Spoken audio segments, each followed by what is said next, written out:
ఇయ్యని చెప్పి మనం అదే చేద్దాం. రేపు మనం అడగడానికి హక్కు ఉంటుంది. నువ్వు ఇస్తా అన్నావు కానీ పేరు మాత్రం కాలాపి చేస్తున్నావా, రాజకీయ లబ్ధి గురించి మమ్మల్ని మరోసారి మోసం చేస్తున్నావా? మేమందరం కూడా మన ఉద్యమకాలం ఈ టీవీ ద్వారా ఇక్కడ వచ్చిన వారి ద్వారా మేమేమన్నా మీరు ఒక పర్సనల్ గా మీరు చేసిన ఒక లెటర్ రాయండి, నేను పలానా పేరు, నా ఆధార్ నంబర్ ఇది, నేను ప్రాంతం ఇది. ఆ తర్వాత మీరు ఉద్యమంలో పాల్గొన్న కేసులు ఉంటాయి, కేసులు జిరాక్స్ ఫైల్ ఒకటి మీరు చేసిన పేపర్ కటింగ్ ఉద్యమంలో ఇవి రాసి చట్టపరిచి ఇక్కడ ఉప్పల్ కమిటీ ఇవ్వండి. మేము దీన్ని తీసుకెళ్లి అక్కడ కమిటీ ద్వారా ఉన్న ప్రభాకర్ గారికి వీలైతే సీఎం రేవంత్ రెడ్డి గారు కూడా తీసుకుపోవడానికి మేము ప్రయత్నం చేస్తాం. ప్రతి ఉద్యమకారునికి ఉప్పల్లో 250 గజాలు కానీ వారి అరువులకు దేనికి అవుతాడని ఇప్పించే బాధ్యత మేము తీసుకుంటాం. మేము ముందుంటాం. మీరు చేయాల్సింది మీ కష్టాన్ని, మీరు చేసిన ఉద్యమాన్ని ఒక పేపర్ పరంగా మాకు ఆధారంతో పాటు ఈ కమిటీకి ఇవ్వండి. ఇచ్చినాక మేము పెట్టినాక మీరు కూడా స్వయంగా ఇండివిజువల్ కూడా తీసుకెళ్లి అక్కడ చూపిస్తాం, చేస్తాం. ఎందుకంటే మాటలు చెప్పుడు మీటింగ్ పెట్టుడు సరిపోదు. సినిమా మేమన్నా ఆధారాలతో పాటు మీరు ఇచ్చేసి వచ్చిన వారని సరే 150 కదా ఈ ఉద్యమంలో పాల్గొన్న కవు కళాకారులు కదా, ఉద్యోగ సంఘాలు కదా. ముందుగా మనం రాష్ట్రంలో మనం మేలు చేయాలంటే ముందు వరుసలో ఈ కుటుంబాల కథ మనం ఆదుకోవాల్సింది. ఆ విశ్వాసం, ఆ విశ్వనీయత కోల్పోయి వారందరూ కూడా కేవలం ఉద్యమకారుల్ని పక్కన పెట్టేసి రాజకీయాలు చేశారు. దానికి ప్రతిఫలమే ఈ రోజు రాష్ట్రంలో ప్రభుత్వం వేరే ప్రభుత్వం వచ్చింది. వచ్చిన ప్రభుత్వం రాకముందు ఉద్యమకారులంతా కూడా ఐక్యత చేసుకుంది. ఇదే రేవంత్ రెడ్డి గారు మీకు మేమున్నాం, మీరు లేకపోతే రాష్ట్రం లేదు, మీకు రాష్ట్రం రేపు మా ప్రభుత్వం రాగానే మీ అందరు కూడా మేలు చేస్తాం అని 4 హామీలు ఇచ్చిర్రు. హామీలుగానే 2.5 సంవత్సరాలైన ఒక కమిటీ వేసింది. ఈ కమిటీ మీద కొందరు మాట్లాడుకున్నాం.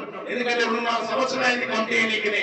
రేపు ఈ కమిటీ వేసిన ఉద్యమకారులకు ఇస్తున్న ఈ 750 గజాలు కావచ్చు, చనిపోయిన అమర కుటుంబాలకు 25,000 పెన్షన్ కావచ్చు, గుర్తింపు కార్డు కావచ్చు, అదేవిధంగా పెన్షన్ కావచ్చు, చాలా విషయపడింది. అంటే ముఖ్యంగా ఉద్యమం, ఆ ఉద్యమంలో పాల్గొన్న ప్రతి తెలంగాణ బిడ్డ, దాని కవులు కావచ్చు, కళాకారులు కావచ్చు, విద్యార్థులు కావచ్చు, వివిధ సంఘాలు కావచ్చు, ఈ క్రమంలో రాష్ట్రాన్ని తీసుకొస్తాం.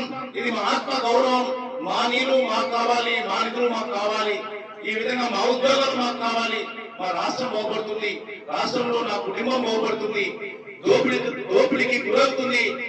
నా రాష్ట్రంలో, నా ప్రభుత్వంలో, సమైక్య రాష్ట్రంలో మేము 2వ తరగతి విద్యార్థులుగా ఎంత బెంచ్లో కూర్చొని మాకు కావాల్సిన పత్రాలు మేము తీసుకోలేకపోతున్నాం.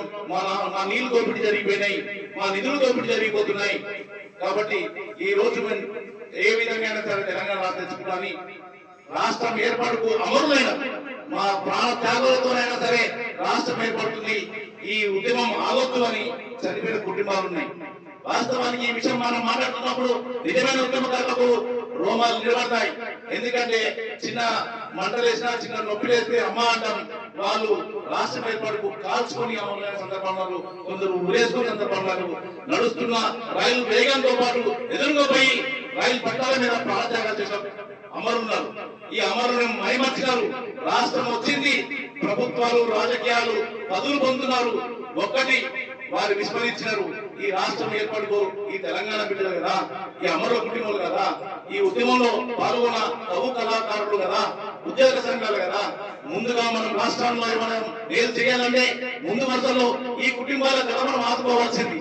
ఆ విశ్వాసం, ఆ విశ్వనీయత కోల్పోయి వారందరూ కూడా కేవలం ఉద్యమకారుల్ని పక్కన పెట్టేసి రాజకీయాలు చేశారు. దానికి ప్రతిఫలమే ఈ రోజు రాష్ట్రంలో ప్రభుత్వం వేరే ప్రభుత్వం వచ్చింది. వచ్చిన ప్రభుత్వం